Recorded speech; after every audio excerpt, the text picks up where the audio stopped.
how's that for a nice Easter morning? It's April 8th, 2012. Nor'easter blew in last night.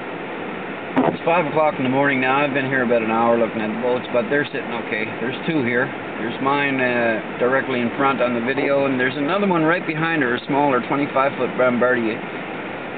But they're sitting okay. We've got that dock that they're on chained on there pretty good.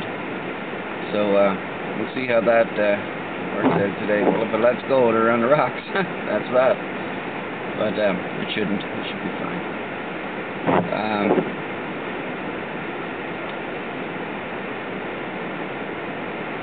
That's about it. It's a good bit of snow. This is probably the biggest, well, the stormiest day all year. I haven't seen snow like this all winter, with wind and that.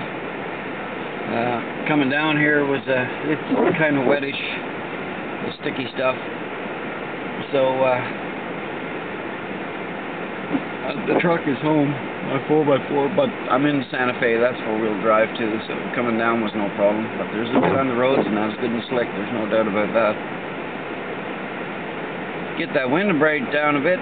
Get George out. We'll go for a sail here today. I wouldn't mind a bit of video in a snowstorm. Catch you later.